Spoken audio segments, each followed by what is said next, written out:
Hari Guruchand English tutor চ্যানেলের পক্ষ থেকে সকল ছাত্রছাত্রীদের জানাই ওয়েলকাম।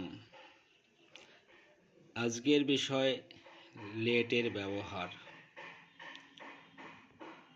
যেটি ইংলিশ স্পোকেন করতে প্রায় ব্যবহার করা হয়। তো লেট সাধারণত অনুমতি দিতে বা নিতে অথবা কোনো প্রস্তাব দিতে বা নিতে সেন্টেন্সটি লেট দিয়ে শুরু করতে হয়। এই লেটের স্ট্রাকচার বা গঠনটি প্রথমে লেট প্লাস পিও, এখানে পিও মানে personal object, plus MV main verb, plus OB মানে object, plus OP plus full stop. এই গঠনের আকারে লেট দিয়ে সেন্টেন্সটি বা বাক্যটি গঠন করতে হয়। এবার এসো স্পোকেন করতে অথবা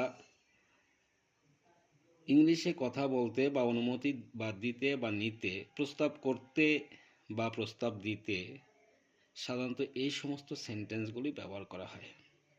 ট্রাই টু স্পিক লাউডলি, জোরে জোরে বলার চেষ্টা করো।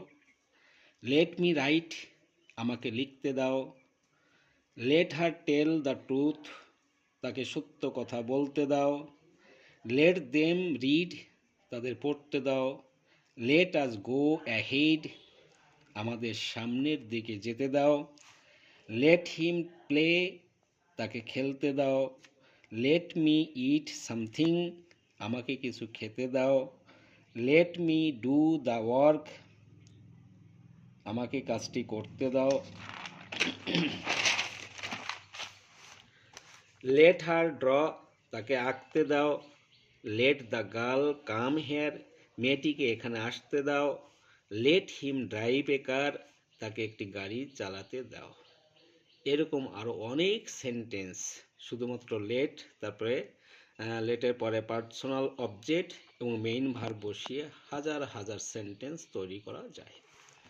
তো এরকম ইংলিশ স্পোকেনের উপর নতুন নতুন ভিডিও পাওয়ার জন্য ভিডিওটি অবশ্যই দয়া করে সাবস্ক্রাইব, লাইক, কমেন্ট, শেয়ার করে দাও।